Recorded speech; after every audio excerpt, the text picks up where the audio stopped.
Investing Insights with Right Property Group, exploring trends in real estate and helping property investors gain financial security. G'day everyone, how you going? Phil Tarrant, co-host Investing Insights with the Right Property Group. Here we are, it's a Friday afternoon and we're just sort of lamenting over when we should time these particular podcasts. We've been doing them now for nearing 3 years. It's a really great journey. We do 12 episodes a year, navigating property and property investment. Unlike what I normally do on a Smart Property Investment Show, is me normally having a nag with a whole bunch of property investors. This is my opportunity to deep dive with some of the best experts in this sector to talk about strategies investing in property. And if you've been joining us now for the 3 years that we've been doing Investing Insights, the Right Property Group, you would have seen some very different market environments. I think back to some key milestones when everyone was sitting with their heads in their hands, worrying about APRA servicing requirement, how it's going to shape lending moving forward. Then there was a period of time, it gave us 6 months of commentary, chatting about what would happen when negative gearing got scrapped and how to prepare yourself for in the run-up to the federal election when I think everyone in Australia thought Labor was a shoo-in. And as we all know, that didn't happen. Then running off of the back of that, big increase into the market, running through the backside of 2019, a lot of activity come back into real estate, moving into this year, and then the big COVID hit us, and that's been dominating our narrative for the last couple of months and will do, no doubt, for years to come. It's going to be, instead of reverting back to the GFC as a benchmark for how markets are moving right now, COVID will be the new benchmark. So get used to the word and get used to the narrative and the positioning around it all. So what it tells me is that nothing stays stable in property investment, and the best investors I know are those that are always being reactive and responsive to any situation. That means they're controlling their finances, they're controlling their decision makings, they're controlling the way in which they engage people to support them through property investment, and it's helping them make more informed investment decisions. That's very much what we do on Investing Insights, the Right Property Group. I'm not the brains about this outfit. Join me in the studio, Victor Kumar and Stephen Waters, directors at Right Property Group. Gents, how you going? Good? Well, going well, mate. That was the world's longest. Yeah, I know, it was a long intro. Yeah, how was it? Yeah. It was good. Is it right? It was up there. You see, I read this speech I've got here typed out on a paper. Yes, that's right. Yeah. Let me say to everybody listening, there is not a word or a piece of writing on that piece of paper. That was just off the top of you. Well, I sort of know where we want to go, right? And the feedback we get on Investing Insights, the Right Property Group, and let us know. Thank you so much for everyone writing in. We get a real kick out of it. You know, the guys report back saying how much activity we're getting and comments coming through. It's questions at rightpropertygroup.com.au. That they like the way we sort of approach it. Like, we know where we're going to go. I think we've been in this game long enough to back ourselves to navigate a particular conversation if we go that way. But we've got a bit of an understanding of what we want to discuss at any given episode without being too scripted, so we can't deviate from the norm. So, you know, for me today, you know, a basis of that introduction was, well, here we are. We're coming out of COVID-19. It's a road to recovery, the big restart, whatever you want to call it.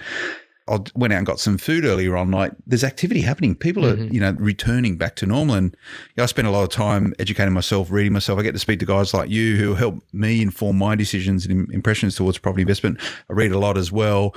Some of the economic data coming out looks pretty reasonable as well. So, you know, I'm now sitting as Phil Tarrant, property investor, not Phil Tarrant, co-host of the Investing Insights, the Right Property Group, and I'm going, what's the future going to look like for me? So I wanted to sort of paint that picture coming up into this chat about, for me, what my decade is. And I really want to frame our conversation today around how you go about designing your decade. Don't let the decade control you. You've got to control your decade. You get the choice to do that.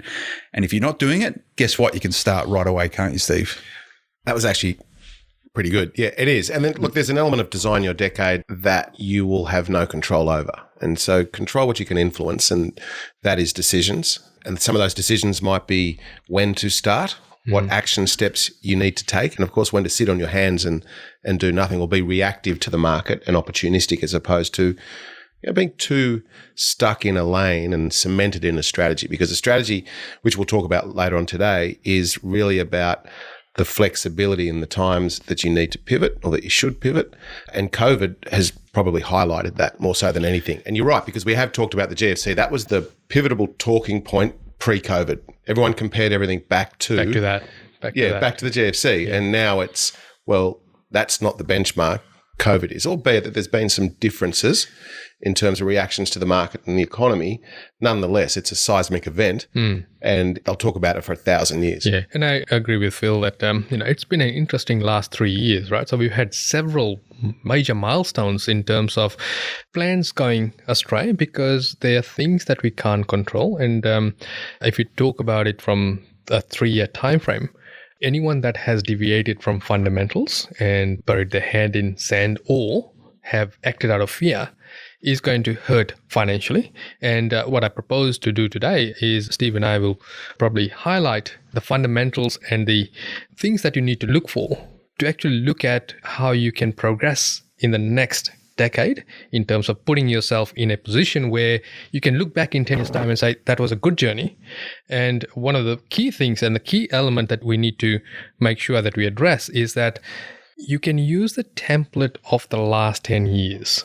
So in the last 10 years, if the result that you've got right now is the product of your last 10 years, what do you need to change? What do you need to do differently? So if you haven't, and the adage there is that property double in 7 or 10 years, right? So if we use that adage today in our personal lives, have we doubled or increased our cash flow in the last 10 years? Have we increased or doubled our wealth position in the last 10 years? And if the answer is, I don't know, then perhaps we need to take a more formulated approach for the next 10 years, which is what we will discuss. And just to clarify a point that Vic made there, we're not saying that property doubles in 7 years and that if it hasn't, it was a bad choice to begin with. That's not the case at all. It's just a well-worn expression. That's right. That property doubles exactly every 7 right. years. Yes. And it doesn't.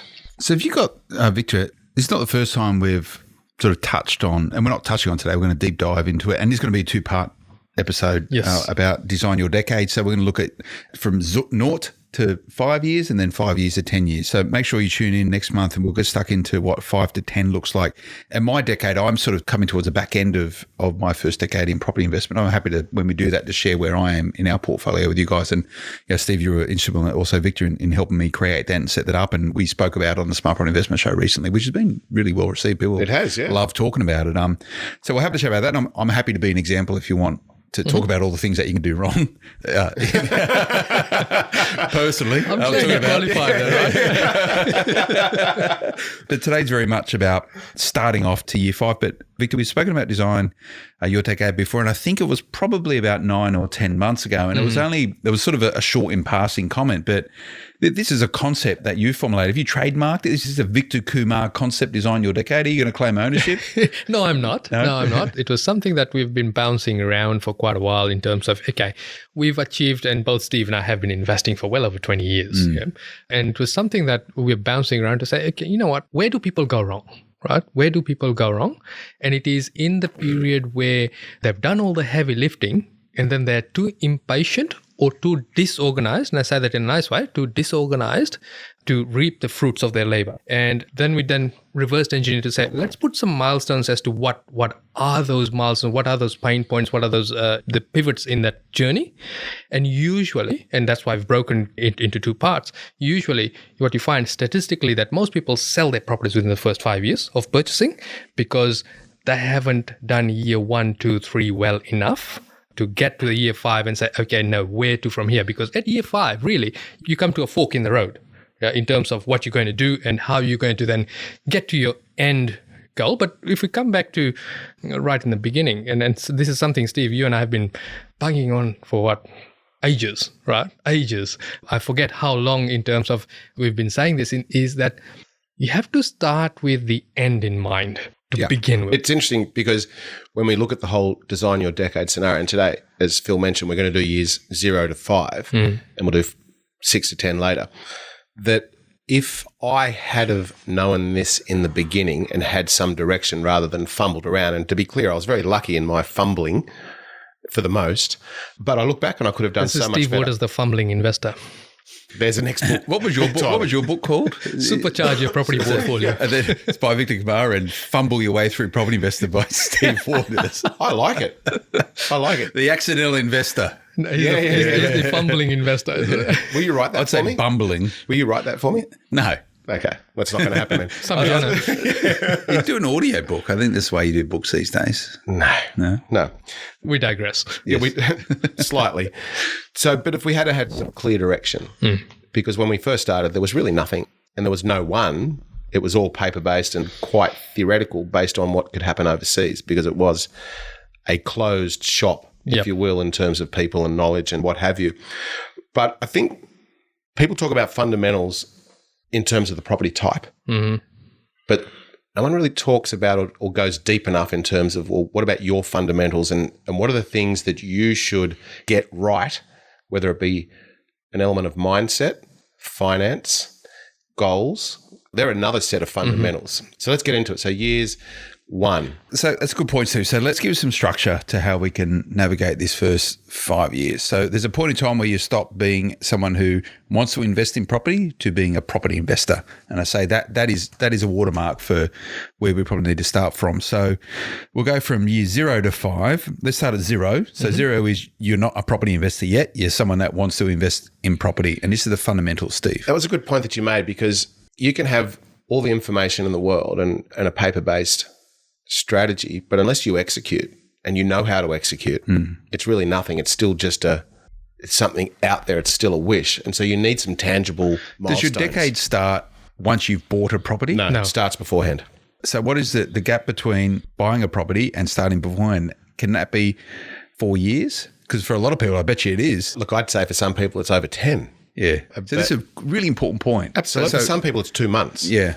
It just really depends on how they apply themselves. But to apply yourself, you need structure and you need benchmarks or attainable goals, milestones, if you will, to hit so that at least you've got some wins under your belt so that you feel like you're getting somewhere. Because this is the whole thing around about the design your decade.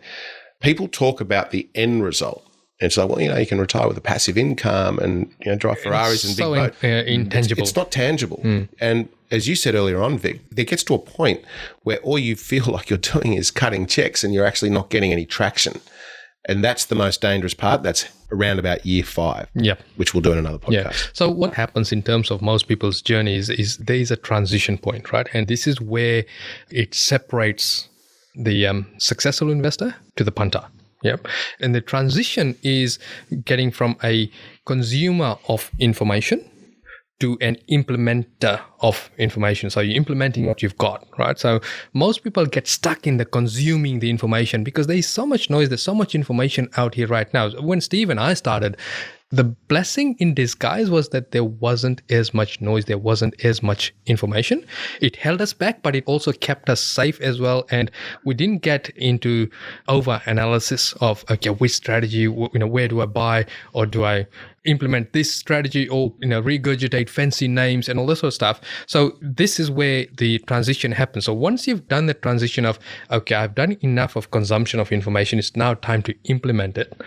You then need to then seek what the first step there is. And that's where it comes in. Yeah, it's a good point because the consumption of information, it is so much more today because there is so much more information. Doesn't necessarily mean it's the right information. There's just information. And depending on which way and how you consume it might amplify the time in terms of the journey, so to speak, or it might actually just hold you back because there's like 1,000 strategies out there and you go, well, I don't know which one suits me and I don't even know what the first step is. Yep. And to bring it back to an analogy, if you look at it from a jigsaw puzzle point of view, the first thing you're going to do is have a look at the picture on the box, right? Because that's what you're trying to create. And if you're looking at it from that viewpoint, that's the very first thing that we need to look at is that, okay, in a period of time, what are we really aiming for? Forget number of properties, forget where they are, forget how you're going to do it. What is it that you are really aiming for? And then the rest then becomes relevant because then you can pick the pieces and start perhaps with the corner pieces or start from the middle, whichever way you build up your jigsaw puzzle. So you're talking about goals, right? Now, we're all well aware that you have to have some sort of a goal and that's the end goal. Yep. But that end goal is different to everybody. It could be an income goal. It could be a capital raising goal to buy the dream principal place of residence. It might be generational wealth hand down, or it might be a combination of the three, of all three. And I think you mentioned earlier on in maybe the third podcast from here, we'll talk about that pay down scenario rather than just transitioning debt into retirement. That's another one. Okay, so how long between thinking about investing in property should you start investing in property? What are the best investors do? We're talking about designing a decade, first 5 years. Yep. Where does it start? Is it a kernel of an idea that someone sits there going, oh, maybe there'll be some catalyst, I imagine, Victor, when someone goes, I probably need to start thinking about my future. That's probably where most people start, right? So I know we've got a lot of people listening to this right now who are probably in years 15 and 20, right? But, reminisce back to where you were 20 years ago, 15 years ago, and mind yourself why you did this. And this is the important point. It is an important point. But this isn't also just about people who are starting from scratch, who have got no property. This is also a fundamental time for people that might have 1, 2, 3 or 100 properties.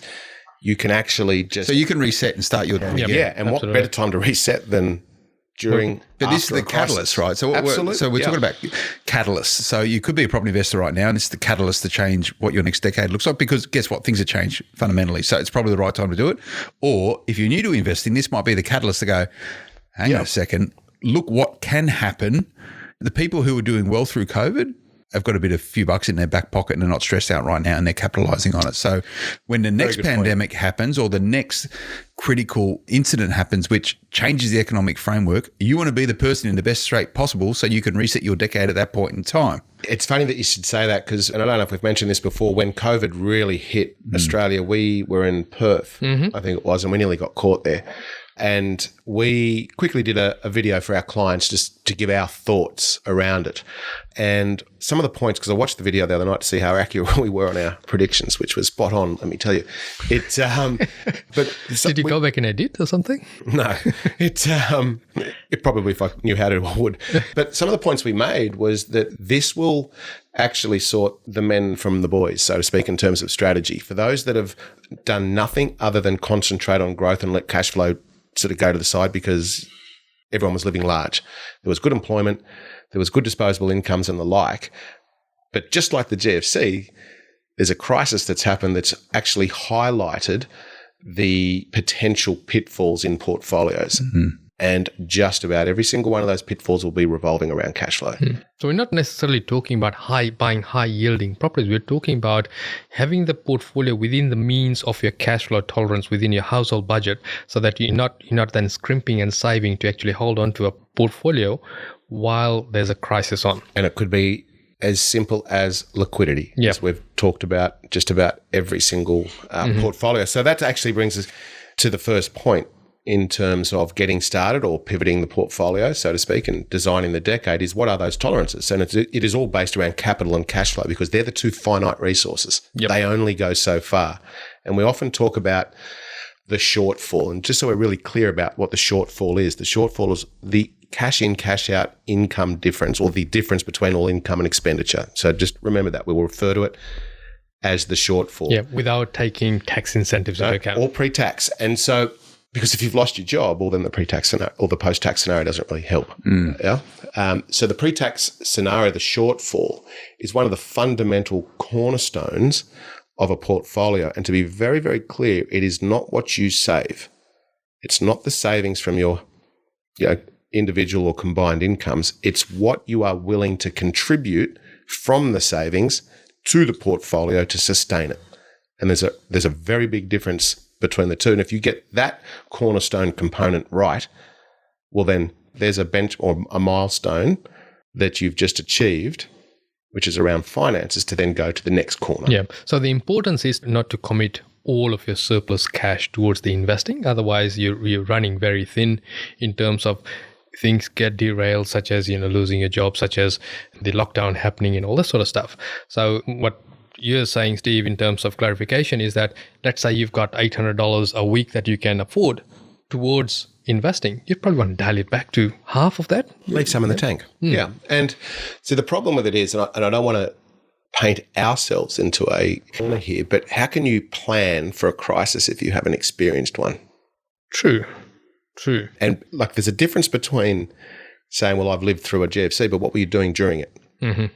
Did you live through it, or did you invest through it? Yep. And so there are some lessons. That's fairly important. There are some lessons that you take from that.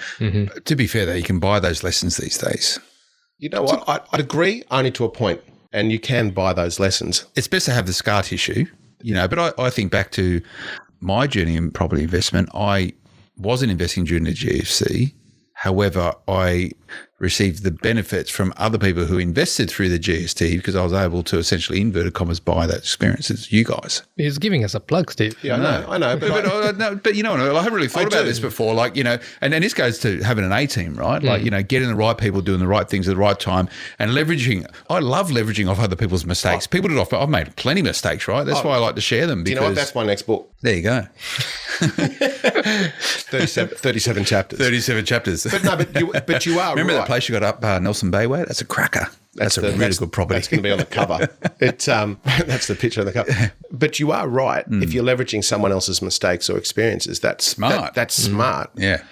But at least that person, hopefully they've made those mistakes. You'd hope so. You'd hope so. But I want to get back to this point. So you're either resetting for this next decade because of COVID, or you're getting ready to capitalise a first investor after COVID, and whatever in between. So there is some reason that makes you critically analyse your lot in life, and you go, I've got to do something about this. So this is pretty much when your decade starts. Absolutely. So it's either a reset or it's a commencement. That's right. And for each person, it may be a different reset. It could be, you know, a marriage. It could be a child that's come into the family. It could be an employment situation change. It could be the lockdown itself, right? Yeah. So there's different catalysts that happen along the way.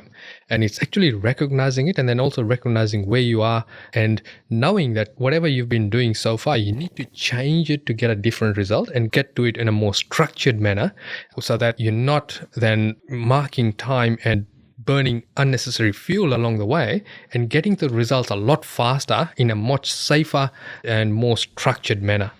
So you get going, you start. Okay, so we're in year one. To your point, a lot of this is going to be driven by capacity to operate a portfolio. It's cash flow meets capacity meets drivers meets objectives. So this is the bit that needs to happen at the start of your decade. It is, but don't concentrate too much on the end goal in terms of your finance capacities, because that will ebb and flow through that journey, so to speak. If the personal finances dictate that realistically you can only do one property for the foreseeable future, then do one property for the foreseeable future and then reassess, which is why we call it the designer decade. People seem to think that you need to buy as much as you can to begin with. And if that be the case, that be the case in a very deliberate, structured way.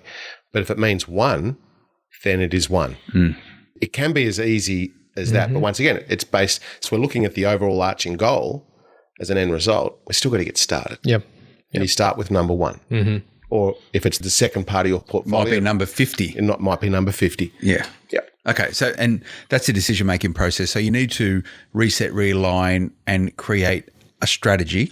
And let's have a chat about this, Victor. A lot of people don't understand the difference between, and this is important for designing a decade, difference between strategy and tactics when it comes to property investment. That's right. I think let's go there. So the important thing is you're not looking at what you're buying, where you're buying right now, right? You're looking at what you're trying to achieve in terms of what are my metrics right now in terms of capital, in terms of cash flow, and in terms of my ability to do something, right? And my appetite to do something. So if you've got a lot of moving parts happening in your life right now and there's a lot of uncertainty, you really would want to reassess and square all of that away first before you actually start the journey, right? So again, coming back to the analogy of the jigsaw puzzle, it depends on how many pieces there are in the box to paint out the whole picture, to build the whole picture, right? So if it's a jigsaw puzzle for a 5-year-old and there's about 10, 20 pieces there, that's what you've got to play with, right? And if it's a jigsaw puzzle for what you've got at your place, Phil,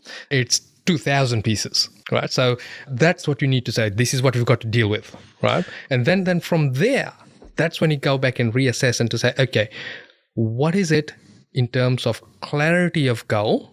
Not number of properties, not where we're buying, not what we are buying. What is it in terms of clarity of goal that I'm trying to achieve?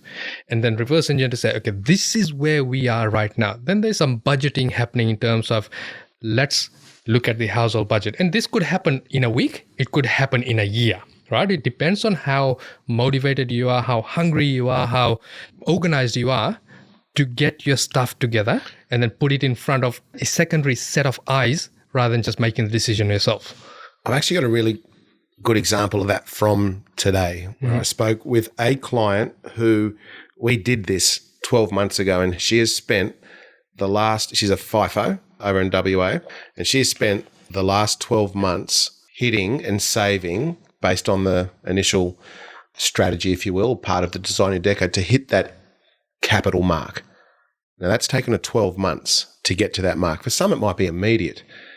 But the importance here is the dedication that you give it. Because if you haven't got the dedication to actually go forward and be patient, whether it be from a capital point of view or not, it's all irrelevant. Yeah. So time will ebb and flow from it. Strategic patience is what it's called. That's right. And if I can relate an anecdote of about 15 years ago, I had done a talk at a networking group, and I decided to be a bit funky, and I hid $50 note underneath one of the chairs. And I said, a lot of you are sitting on money you don't know what, that you are. And then I said, it's actually under your chairs, right? So most people, they peeked under the chairs, but they didn't really bother getting up, right? Then I said, there's a string attached to this, but it is under your chair. The money is under your chair. So this lady got up, picked the chair up, turned it upside down, and there it was tucked underneath the rail of the chair, and it was $50 note, right? And don't say that, Steve. I was going to say, it definitely wasn't your money. Steve was just moving forward to make that comment. So predictable. Yeah. So at that time, I didn't know that if you defaced it's a criminal offence. It's a federal offence. So what I did in a big flourish, I put my signature on it. I said, I need you to set up your goals, and the day that you're about to implement your goals, and we're talking pretty much similar to what we're talking right now, I said, I need you to use this note to sit down with me and buy us a coffee, and we'll debrief as to what will happen, right? Now, true to form, she came back 4 years later and said, I'm ready to get started. Now, she had literally no money, massive debt, and she's then given herself the focus to then get to that foundational point before she started, right? So that's what most people lack in terms of clarity, is that they're too much in a hurry to get started without fixing the fundamentals first. Yeah, and that's where we started with fundamentals, and that must have been quite a serendipitous. It was a good moment. Yeah, it was a good moment. That must have been nice. You got to pay this, especially when I got my $50 back. Did she buy you coffee? You asked for the change, the $42 bucks back. No, I didn't. Yeah, thank you for that one. Yeah. Look, that's a really good anecdote, Victor. I just want to pick you up on your jigsaw analogy and pick that apart a bit. Now, do you pick a jigsaw apart? Pull the pieces apart a bit.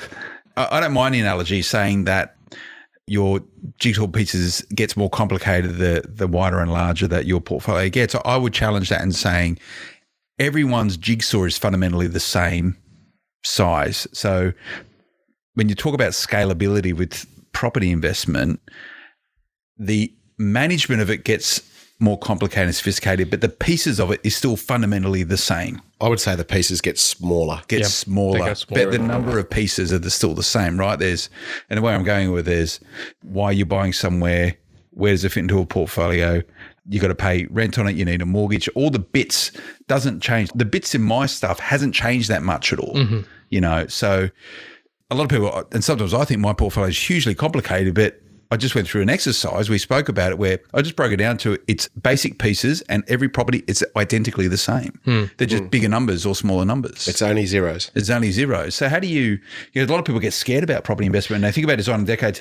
Her decade started when she looked under a chair and found Absolutely. a $50 note. Yep. But it took her 4 years to actually take action. Yep. So she got then 6 years of actually being in the game of being in property investment. So that's when she started. But all those pieces are the same. Foundations, fundamentals. Yep. I would say that it's just that initial start. The length of time is really irrelevant. Yep. If we want to sort of bring that into the Design Your Decade scenario, it's just the start, or it's just the pivot where you turn left instead of turn right if you've already got an existing portfolio. But I think the very first part, which is what Victor's managed to highlight, is it is finance. Like, you can have all the grandest plans, but if you haven't actually got finance, you're not talking about finance and getting a mortgage. You're talking about the financial bit of being a property investor. Yeah, absolutely. And that might be a part education, but it's also change of habit as well. Change of habit, and very much practical as well. So once again, cash flow and capital, the two finite resources. And then it leads us, this is all within this first 12 months, theoretically. So, again, just to getting, then it's a finance discovery. That's right. Exactly right. Yeah. So coming back to the analogy, right? The capital is your engine, and the cash flow is your fuel to get you on a journey, right? So you mentioned finance discovery, right? So you mentioned that, so obviously when we clarify the goals and what we're aiming for, then obviously you need to come back to clarify how finance is going to work, how it is going to be implemented. Can we even borrow, or do we need to change our employment? Do we need to change our manner of which we are deriving income? So you've got to sit down in front of a finance expert to say, okay, I've got these beautiful goals. I've got all of these properties that I want to buy. I want to get to this goal. I've given myself 5 years, 10 years, 20 years, whatever the goal is, right? How can I get started? Can I borrow? And there it is. And you might need to make some fundamental changes to be able to borrow into, and this is your capacity. Yeah. Yeah. So if you take, say, our guys over at MLS, they actually call that a scenario. Yeah. Where you will sit down with them and based on a full fact find. Absolutely. Based on your current situation, what is your capacity? But capacity is only one part of the picture here. Then we have a capital. Because you could get pre-approved for $800,000. Yeah, I'm glad you brought that up, right? So a lot of people come to us and they say, look, I can borrow $800,000 because the bank said I can borrow $800,000, right? But then the capital they've got behind them is only $50,000. Does not compute. It doesn't, yeah. And that's, you just stole my point. Thank you. It's He's always a bit ahead. I know, right? Still the thunder, days of thunder. So it is that. If you can borrow $800,000, that's irrelevant unless you've got the capital to actually make that happen. And then the other part of the equation is, well, what can you really afford? Because let's not forget, the banks will service you and tell you what you can afford, but only you know what you can afford. That's right. And most people have blinkers on. They go, oh, the bank said I could afford $800,000. Banks are really smart. Geez, they've got really hard servicing criteria. I must actually be able to afford $800,000. You see me in 4 years' time on Today Tonight going, I got stitched up by a bank. They should have known there was no way in the world I could afford $800,000. I went and bought 10 off-the-plan apartments and I've got nothing left. And quite the other way. I was speaking to a client the other day and they earn quite good dollars. And the bank has throttled him in terms of what he can borrow. And his rhetoric is, well, I can afford 10 times this. So it's really, it might be something as simple as how you derive your income. That's true. Or how you've structured your finance as well, right? Correct. So sitting down in front of an investment savvy broker is really important in this journey. Even for those who are just starting or even those who are down the pathway, so to speak, there is a big, big difference between Bank A, Bank B, Bank C and broker 1, 2, 3 as well. Yeah. Okay, so let's put a peg in the ground here, Victor. Design your decade years 0 to 5. So we're talking about the foundational period. So there's going to be a catalyst for you to rethink, and that might be a start or a pivot. Then it's going to be an understanding, appreciation of why you're doing it. Then it's going to be understanding, appreciation of your financial capacity to do that. And then it's about starting on that journey, which might be, well, it has to involve buying a property. Yes. At some point in time, you've got to do that. You've got to do that, right? And we're not talking about designing, like there will be a design your decade for paying down debt, which is another different one. So we're talking about the acquisition bit, right? Then you got to buy a property. So you buy a property, you get your first property and where it is, what it looks like, how much it costs, house or unit, whatever state is irrelevant in this conversation. That's something which requires something. I actually like the way you put that because up until that point, until you actually put money in, it's theoretical and you will never, ever learn as much as then when you've got hurt money in there. Yeah. Suddenly everything's amplified. You see the world very differently, right? You see through a very different prism. So you've bought a place, and then it's 5 years. So someone might go from buying a place in 5 years to having 10 properties. I think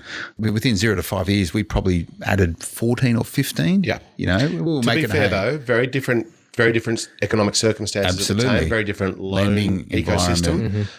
Geez, it was easy to get a mortgage back then. Well, look who they gave it to, right? No, but it We've got a video of this. You can see I actually look like a vagrant, but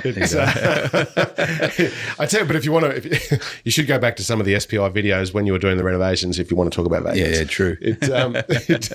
But everyone has a different fingerprint, and so therefore the strategy, you can't shoehorn everybody into the same strategy. That's true. No. And so whether it means 1 or 14 is spectacularly different, and so too is the type of property to begin with. But this is the strategy piece, right? So let's talk about the middle bit between starting your decade, commencing your decade, the middle bit between the first 5 years, so 2.5 to 3 years, and then we'll finish the podcast conscious of timing in a moment. But What's the middle bit of these first 5 years look like? What's the investor look like, smell like, what they're focusing on, how they're approaching portfolio development? Are they buying? Are they selling? Tell us about that. Okay, so once you've got your finance, obviously you need to then formulate the strategy based on the finance. Because at the end of the day, this is a game of finance. And sorry to interrupt, people get that wrong. They get that about face. They find a property first and then they say, okay, get a finance to fit. Or they develop the strategy with no notion of what finance is. Yes. So part of what we do is when someone comes to us is that we do have an overall conversation with them. Then we then have a strategic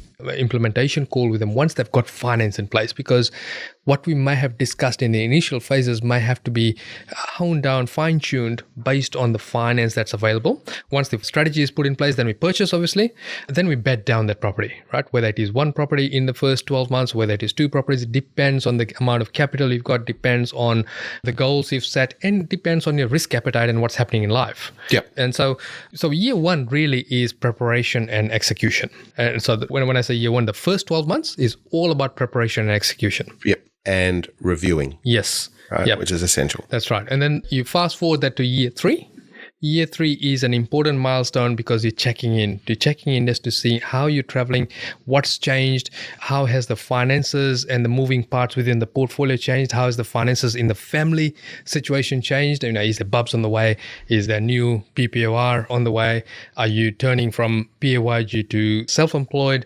Or really, you've had a good 2-3 years of purchase, it is necessary to check in. Now, in between 1 to 3 years, of course, after every single purchase, you need to sit down with a strategist and look at what the numbers are telling you now. What's the numbers telling you in terms of the journey or the speed at which you need to go, or the roads that you need to take to keep tacking back towards, aiming towards the goal. If you're not doing that, then you're just buying for the sake of buying, because each purchase is very, very pertinent and needs to complement. So if you're buying property number one, you need to be then looking at how does this impact from a finance and cash flow point of view in terms of property number two, and what does property number two look like because of property number one, and therefore property number three. Yeah, and property number two needs to complement property number one, and number three needs to complement numbers 1 and 2, and that might be either, and being quite general here, we might be looking to create capital because we've got the cash flow component right, or it might actually be quite the opposite, because that goes back to the shortfall number. Yes. The tolerances for your shortfall number. And I can't stress how important that is, because that is the epicenter in terms of finance, what you physically can afford to create the portfolio. Yep. And so if you look at it from a foundational property point of view, there's only really 4 types of properties, right? The properties that you can pay off relatively quickly, and then the properties that if you're able to create equity relatively quickly, manufactured, and the property that's generational. So it could be, as an example, in one of my portfolio, a 6-acre block with a house and a granny flat on it that I could subdivide at some point in time. That could be generations down the track, right? And then the fourth one is the underpinning property, which is perhaps a commercial property, not necessarily in the same order. Could be in any order depending on your circumstances, depending on how opportunity arises. But you'd be looking at it from, the cash flow property is the underpinning property for the foundational properties. And whilst I've said 4, it could only be 2 properties. It could be just the one property. It depends on your personal circumstances, but you can paint it any which way. There are only 4 types of properties you can buy. And just to also reiterate that one property, if all you ever do is purchase one property, you are so far ahead of the curve compared to the general populace. Yeah, absolutely. However, one property's certainly not going to get you to that grand planned goal, but it also means that 101 is not going to as well. Don't get stuck on the number of properties. Yeah, and so exactly, my point is, don't get stuck on the number of properties. Get stuck on the streams of income. Yes. So it's multiple streams of income, because property number 2 actually might be number 1 with a secondary income behind it. Yeah. For those that are listening to us for the very first time, if you go back to all of our episodes and you listen to the diversification episode, and we'll put it in the show notes, this will explain it really, really well in terms of the various things that you need to diversify in your investment journey so that you're keeping yourself financially safe all along the way. Yeah. So this period, it just seems like a cyclical loop of, refresh, recharge, re-engage, rebuy, et cetera, Not necessarily rebuy. There will be times where you will either choose to consolidate or you are forced to consolidate. So that can happen in that period. So let's get to the fifth year, Victor. Is there like a 5-year itch where people start getting a bit sort of, oh God, I've been at this for 5 years now. I'm a bit fatigued, or I've lost my mojo. You know, we're looking at each other, smiling. You go, Vic. Go. Well, if you look at it statistically, right, most people sell their investment properties in 5 years because they bought it for the wrong reason. So, they haven't started in the right way to begin with. But in terms of designing your decade and looking at the progression of your portfolio, 5 years is a check-in where you now have got a fork in the road where you can choose to double down or start looking at, okay, how do I actually get to my goal with mortgage, retirement, all that? And it could mean that you've got really, two distinct types of properties in your portfolio, whether it is 1 property, 2 properties, 10 properties. One's something that you can do with, which is your dynamic property, and one that is your stable property, which is something that, is a set and forget. It plugs along, does what it does in the years to come, and doesn't cost you an arm and a leg. Yeah, just fast forwarding a bit, because that's like podcast 3. Mm-hmm. Yeah, but we'll steal a bit of that thunder. What Victor is saying is that theoretically there are 2 portfolios. We'll call it standard, for want of a better word. They're your, not set and forget, but they're your forever portfolios. And then the theoretical portfolio B or 2 is your dynamic portfolio. That's where you've got an element of sophistication now, because you've been doing this for a number of years, and that we're looking to chunk down mortgages. We're looking to retire the debt. Yeah, but we'll talk about that in another podcast. But I want to just highlight something that Victor said about the foundations, or it might have been you, Phil, is that realistically there are 4 corners to the foundations, and the foundations need to be strong enough, resilient enough to actually support the building, therefore the rest of the portfolio. If there's a weak corner because you've taken shortcuts, then the whole building crumbles. The whole empire, if you will, crumbles when you hit a time of crisis, i.e. the GFC. And one of those, usually, I should say, the weak corner of the foundation is cash flow management. Yes. Every single time. So year 5 is almost a mini reset. It's sit back, look at all the numbers, but also pre-plan. Even though we're always pre-planning, it's pre-planning for the what if. Life change, kids, education, marriage, divorce. Restructure the mortgages. Whatever it may be. Yeah, because by the time the mortgages might not be as sharp in terms of what they're doing for you in the portfolio and helping you unfold the bigger picture. So it may be a time to then reset and restructure the mortgages at that point in time. Well, let's look at that. Let's imagine today is day 1 of the Design Your Decade, and let's fast forward 5 years. I think it'd be a fairly safe assumption to say that the lending environment won't be what it is today. Absolutely not. Right. Now, I know there's a lot of rhetoric around, well, we're in for low interest rates for the next gazillion years, but I would certainly challenge that. Rates were only going up 18 months ago. Yep. And look how quick that can turn around. So if you're actually not pre-planning for the what if, you'll become a statistic. That's right. And an important thing over there also is that in year 5, usually with most lenders, is that's when your mortgages turn from interest only to principal and interest. So right? it was like, 6 months ago, people were talking about that cliff face fall where all these other people were going to roll over onto interest P&I. Yeah, and you don't come to year 5 and start planning this. You're planning this all along the way in terms of as soon as you bought the first one, you're already planning for, okay, what's happening in year 5 when the mortgages turn, right? So we're resetting and recalibrating all along the way to make sure that cash flow demand from your portfolio does not outstrip the cash flow that you can provide. That's a really good point. And just to give a case study on that, when a lot of our mortgages, and some of them, right, not even a lot, when some of our mortgages switched to P&I and haven't refinanced and left in P&I, it increased our negative cash flow by about 30%. On our portfolio. Just like that. Overnight. In a heartbeat. And for some reason, it all happened at the same time. So there was already negative cash flow. So it's quite a large portfolio. And we spoke about, I think it cost us, top of my head, about $3,000 a year per property. Yep.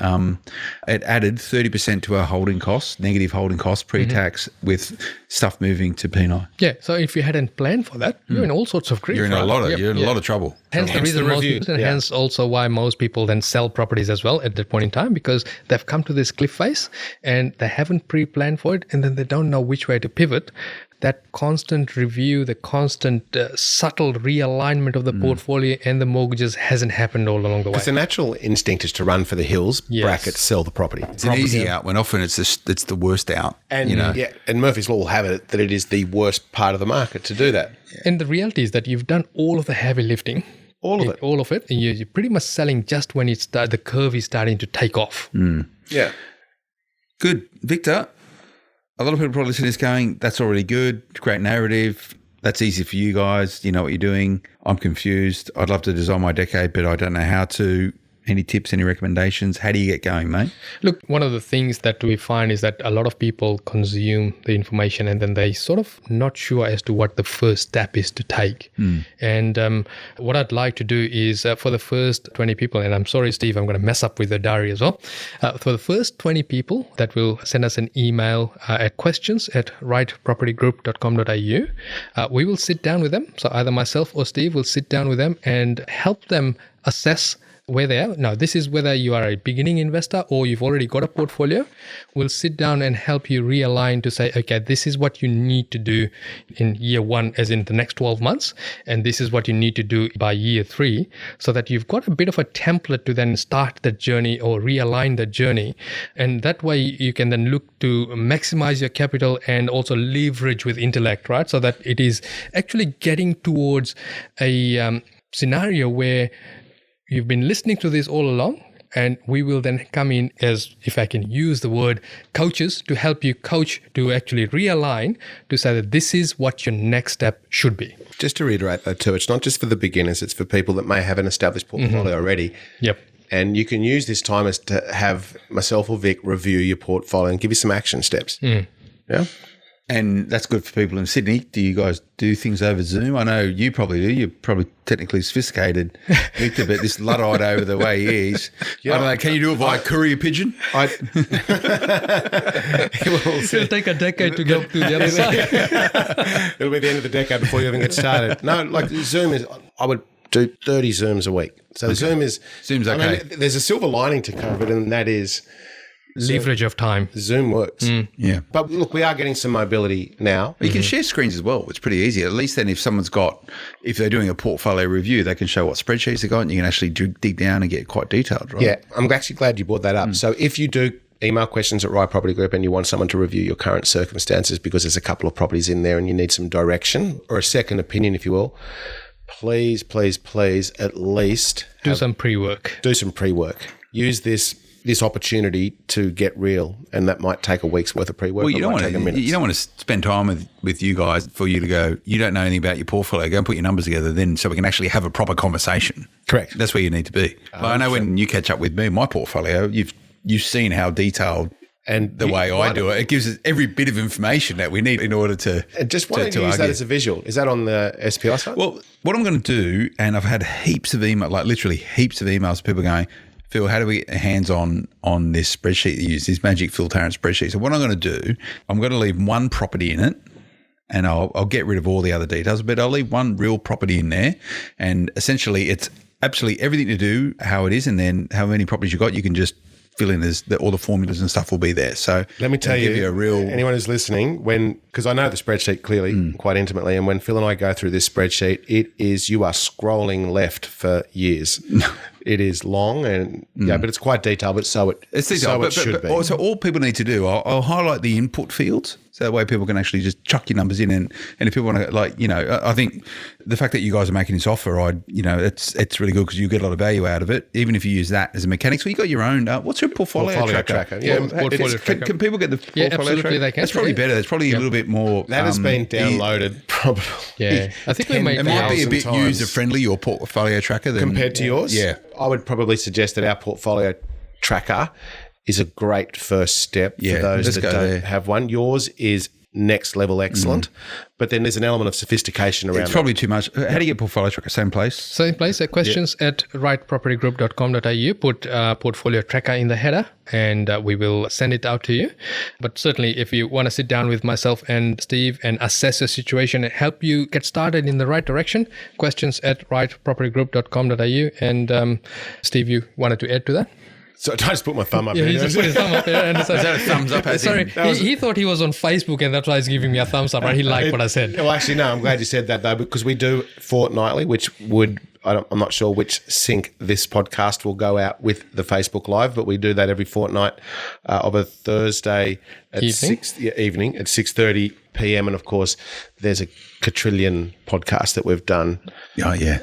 You can go through. Just keep scrolling through. And I'm really interested how you found us as well. If you connected with the Smart Property Investor Show, that's great. But if you just stumbled on this podcast, let us know as well. questions@rightpropertygroup.com.au. We've got to do a questions episode as well, Victor, at a point in time. Yep. Let's make a commitment Probably later to do this that. year. Yep. Later this year, that'll be so really keep good. your questions coming. We are compiling all of those. So for those that have already sent the questions, we have got them. And apologies if we haven't responded to you, but we will get to that in a podcast so that it becomes an educational piece for everyone rather than just addressing your situation. Or come onto the Facebook Live and we do our best. Ask it. Yeah, you do it there. Do our best. And if give them a hard time about it as well. Absolutely, just say we're lazy and everything like that. I think you've got plenty of time. But just in terms of that Facebook Live, because it's such a great medium in terms of communication, considering the lack of mobility. If you don't know when that is, or you don't know the sync, just email questions to Right Property Group and we'll shoot you out What's the links to Facebook that. page called? Right Property Group. Okay, Yeah. just look at Right Property Group, you'll find it. And that's with an R, not a W. Correct. Yeah, I know. If we had to rename the company, I'd probably name it, Bill and Ben or something like that, because the amount of times we've got to spell it. That's true. Steve's Property Shop.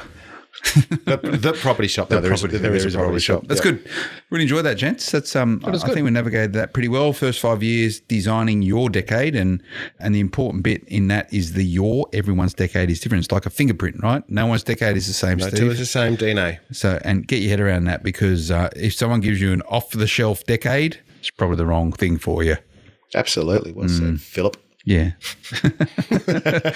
Thank you. Thanks for coming in. I really enjoyed it. I hope you enjoy that, everyone. And please, I was just checking them out before I come on air. All the reviews for Investing Insights of the Right Property Group, please keep them coming. We get a real kick out of it. Myself, I know Steve and Victor are on the front line, so they're receiving this stuff every single day, but I do look at them and I do enjoy the reviews. And, thankfully, gentlemen, most of them are 5 stars. So most? All of them, I think. I was surprised by that. I thought Victor would at least get the occasional 4-star, but but it's really good. No, but please keep them coming, because it helps us shape the narrative and shape the conversation and how we approach the podcast. So do me a huge favour if you can please send them through. Just look up wherever you're listening to this right now on the podcast channels, Investing Insights with the Right Property Group by Right Property Group, and please do that.